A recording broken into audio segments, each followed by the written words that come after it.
नमस्कार, मैं हूं पल्लवी नागपाल जयरथ, प्रोफेसर बड़ा बिजनेस, और स्वागत करती हूं आपका हमारे इस बहुत ही दिलचस्प और महत्वपूर्ण कोर्स में जिसका नाम है टाइम मैनेजमेंट। अब इस कोर्स की पहली वीडियो है जिसमें आपको बहुत सारी दिलचस्प और अहम बातें मैं आपको बताने वाली हूं। तो इस कोर्स में मैं आपको बताने वाली हूं कि टाइम क्या होता है और टाइम मैनेजमेंट क्या होता है। अब आपको ये लग रहा होगा कि भाई टाइम मैनेजमेंट की मुझे क्या जरूरत है, मेरे लिए इसकी क्या अहमियत है, तो ये भी मैं आपको आज की वीडियो में बताने वाली हूं।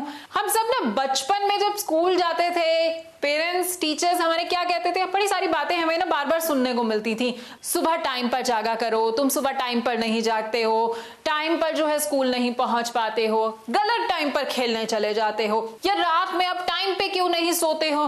भैया बहुत डांट पड़ती थी इन सारी बातों के पीछे। अब अच्छा, आपने एक चीज नोटिस किया, ये सारी चीजों में जिस पे हमें डांट पड़ती थी बचपन में, उस सारी बातों में बात क्या कॉमन होती थी? बस एक ही बात कॉमन होती थी, भाई हम कोई भी काम जो था ना वो टाइम पे नहीं करते थे, टाइम पर जो है ना हम ध्यान नहीं देते थे। अब आपने कभी ऐसा सोचा है कि आखिर ऐसा क्यों होता था?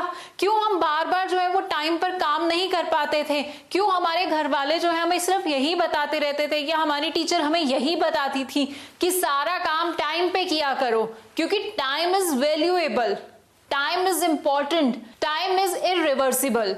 अगर एक बार आपके हाथ से जो वक्त चला गया ना वो वापस कभी नहीं आएगा। इसलिए तो हमारे घर वाले यानी कि हमारे माता पिता, हमारे टीचर्स हमें बार बार बस यही समझाते रहते थे कि टाइम पर सारे काम करने चाहिए। एवरी सेकेंड काउंट्स, यानी कि दिन का हर सेकेंड जो है ना वो काफी मायने रखता है।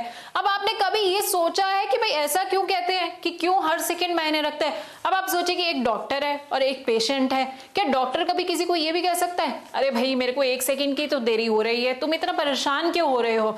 और वो भी तब जब वो पेशेंट सीरियस हो या उसकी कोई अर्जेंट सर्जरी करनी हो। या आपने कभी ये देखा कि कोई फादर है जिसका बच्चा बहुत बीमार है, वो उसे हॉस्पिटल लेकर जाना चाहता है लेकिन 1 सेकंड की देरी कर दे कि भाई 1 सेकंड के बाद चला जाऊंगा। कभी ऐसा नहीं होता ना। अब किसी आदमी को अगर सांप ने काट लिया है तो क्या वो वेट करता रहेगा, भाई थोड़ी देर बाद चला जाऊंगा, पहले मैं जरा दिन के जरूरी काम निपटा लेता हूं, ये कल जाके मैं डॉक्टर को दिखा दूंगा? कभी ऐसा नहीं होता ना। तो अब आप सोच लीजिए कि टाइम की कितनी अहमियत होती है। तो बस इन्हीं सभी एग्जाम्पल से ना आपको अच्छे से पता चल गया होगा कि टाइम की कितनी ज्यादा इंपॉर्टेंस होती है। और अगर आपने अपना कीमती समय बेकार कर दिया या बर्बाद कर दिया तो सब कुछ बेकार हो जाएगा, सब कुछ खराब ही हो जाएगा। आप अपने कीमती समय को सही दिशा में अगर सही गोल में ले जाएंगे तो बस आपका जीवन सफल हो जाएगा और आपको जो कामयाबी हासिल करनी है ना वो आपको आराम से मिल जाएगी। लेकिन इसके लिए सबसे ज्यादा जरूरी क्या होता है? इसके लिए सबसे ज्यादा जरूरी होता है कि आप अपना टाइम मैनेजमेंट सही तरीके से करें। अब आइए आपको बड़े ही सिंपल तरीके से मैं बता देती हूं कि टाइम मैनेजमेंट की जरूरत क्या होती है हमारी डेली लाइफ में और कैसे हम ये टाइम मैनेजमेंट कर लेते हैं। अब देखिए, मॉर्निंग में हम जब सुबह नहा धोकर पूजा करते हैं और उसके बाद अपने काम के लिए निकल जाते हैं, ऑफिस निकल जाते हैं। अब मान लीजिए कि हम 6-7 बजे उठे, ब्रेकफास्ट किया और 9 बजे तक ऑफिस निकल गए। अब अगर हमारा ऑफिस टाइम जो है वो 10 से 7 बजे का है तो दोपहर में 1-2 बजे आप क्या करते हैं? आप लंच करते हैं, उसके बाद फिर से आप अपने काम में लग जाते हैं। उसके बाद 7 बजे तक काम अपना खत्म करते हैं, घर के लिए वापस निकल जाते हो और घर आकर आप थोड़ा सा रेस्ट करते हैं, उसके बाद रात में डिनर करते हैं और फिर थोड़ा सा एंटरटेनमेंट के बाद यानी कि टीवी देखने के बाद या फैमिली के साथ वक्त बिताने के बाद 10 बजे तक आप सो भी जाते हैं। बस यही तो टाइम मैनेजमेंट होती है। देखिए ना, जैसे आप अपने दिनचर्या को फॉलो करते हैं बस ऐसे ही आपको टाइम मैनेजमेंट को भी फॉलो करना है। और अगर आपने ये कर लिया तो आपकी जिंदगी की सारी दिक्कतें दूर हो जाएंगी।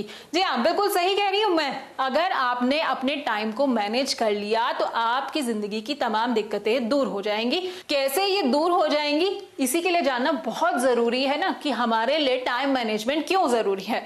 अब देखिए, हमारे लिए टाइम मैनेजमेंट इसलिए भी जरूरी है क्योंकि हमें दिन भर में अपने कुछ स्पेसिफिक गोल्स जो होते हैं ना वो अचीव करने होते हैं। अब लोग क्या करते हैं कि बड़े बड़े गोल्स बना लेते हैं, यानी कि बड़े बड़े से लक्ष्य जो है वो बना के रख लेते हैं।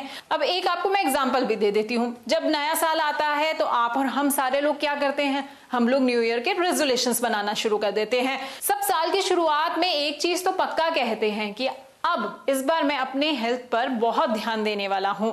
अब सपोज कीजिए कि किसी ने कहा कि भाई मेरा तो गोल ही यही है कि मुझे हेल्दी लाइफस्टाइल को फॉलो करना है और अपना वेट कम करना है, लेकिन आप उस गोल को अचीव कैसे करेंगे?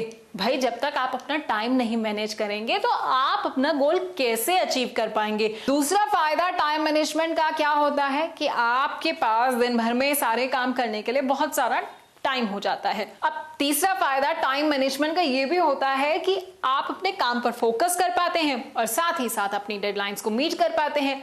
अब मान लीजिए कि आपके बॉस ने ना आपको बोला है कि भाई आज शाम को 5 बजे तक मुझे आपको ये काम जो है करके देना है। अब आप मान लेते हैं कि उस काम को ना हम डिवाइड कर लेते हैं। डिवाइड कैसे कर लेंगे कि भाई लंच टाइम से पहले जो है मैं इतना काम जरूर निपटा लूंगा और लंच के बाद जो है मैं इतना काम निपटा दूंगा। तो इससे क्या होगा कि आप अपनी डेडलाइन को आराम से मीट कर पाएंगे। क्यों? क्योंकि लंच से पहले के हिस्से में आप कुछ ही काम पर फोकस कर रहे हैं और लंच के दूसरे हिस्से में आप बाद में जो है दूसरे काम पे फोकस कर रहे हैं। तो इससे आपने क्या किया कि आपने अपने काम को बांट दिया और उसके बाद जो है आप अपनी डेडलाइन को भी मीट कर पाएंगे और अपने काम को पूरी तरह से फोकस भी कर पाएंगे।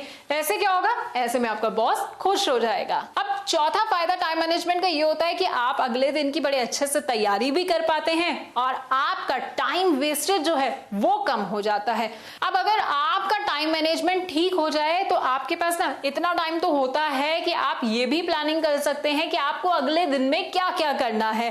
अब एक और एग्जांपल ले लेते हैं। अगर आप कंपनी के ओनर हैं और आप अपने एम्प्लॉयज को टास्क असाइन करते हैं तो अब आप क्या करेंगे कि आप जो है या तो लेट तक काम करते रहेंगे, सुबह ऑफिस आएंगे जब आपके एम्प्लॉयज आ जाते हैं और उसके बाद जो है सभी एम्प्लॉयज को टास्क देंगे कि भाई तुम्हें ये काम करना है और तुम्हें ये काम करना है। तो उसमें क्या होगा कि आपका आधा दिन तो इसी में निकल चुका होगा और आपके एम्प्लॉयज का भी आधा दिन जो है वो वेस्ट हो जाएगा।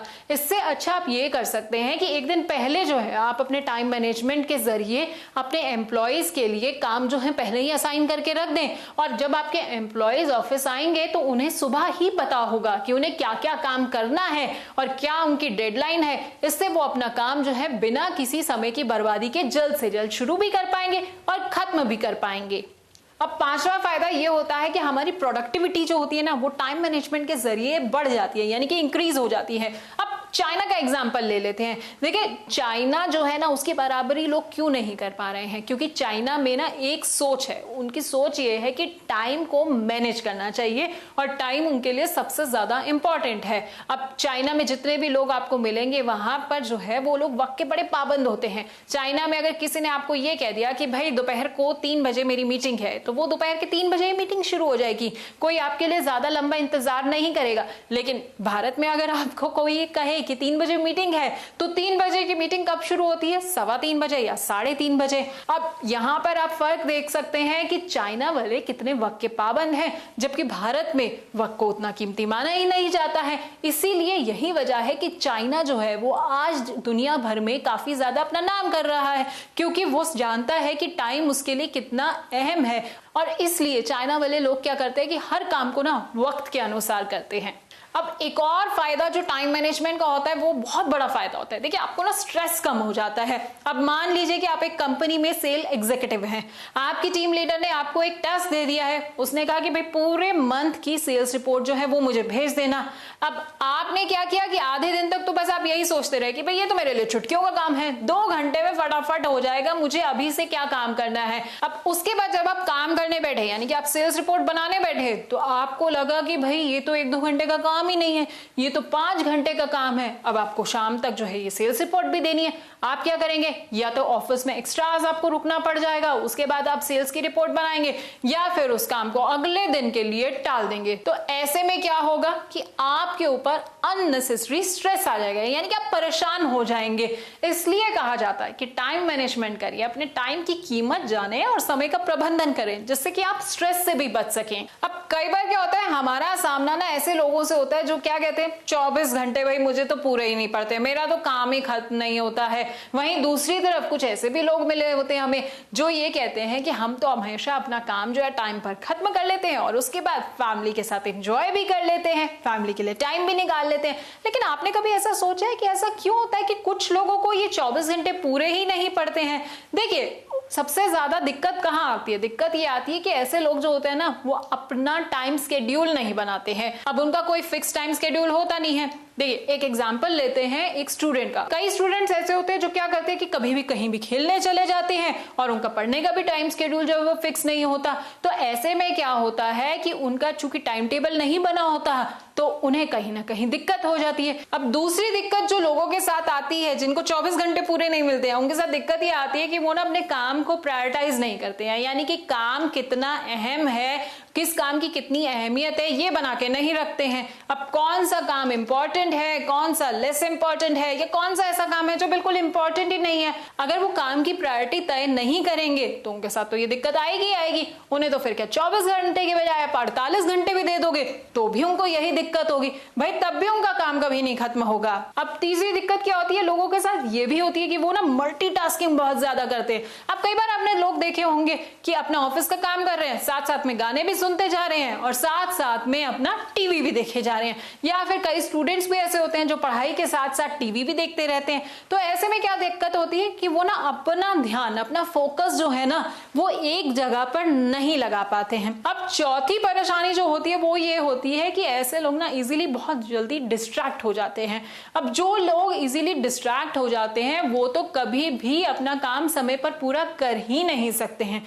अब काम करेंगे 10 मिनट, उसके बाद मोबाइल फोन उठाकर देखने लग जाएंगे, मोबाइल फोन में मैसेजेस चेक करते रहेंगे या फिर सोशल मीडिया पर फेसबुक इंस्टाग्राम चलाते रहेंगे।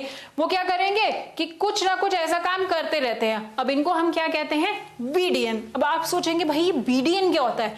बीडीएन का मतलब है बिजी डूइंग नथिंग, यानी कुछ काम नहीं कर रहे हैं, बस आपको सिर्फ देख के ये लग रहा है कि बहुत बिजी हैं और इन्हीं लोगों को हम बीडीएन कहते हैं। आपके आसपास ऑफिस में भी बहुत से ऐसे बीडीएन होंगे। देखिए, आपको लगता होगा कि वो ऑफिस में पूरा दिन जो है कंप्यूटर के आगे बैठे रहते हैं, लैपटॉप के आगे बैठे रहते हैं, शायद कोई बहुत इंपॉर्टेंट काम कर रहे होंगे, लेकिन आपको पता है वो लोग क्या कर रहे होते हैं? बस फेसबुक चेक करते रहते हैं, ट्विटर चेक करते रहते हैं, कई बार तो इंस्टाग्राम पे अपनी फोटो अपलोड करते रहते हैं और बॉस के पास ये इंप्रेशन जाता है कि बहुत काम कर रहे हैं। लेकिन ऐसे लोग जो होते हैं ना, बीडीएन जो होते हैं, इन्हें भी दिन में 24 घंटे कभी पूरे नहीं पड़ते हैं। तो आपने अच्छे से समझ लिया होगा कि टाइम मैनेजमेंट क्या है और ये हमारे लिए क्यों जरूरी है। इसी के साथ मैं इस वीडियो को यहाँ पर खत्म करती हूँ। मेरे साथ बने रहने के लिए आपका बहुत बहुत धन्यवाद।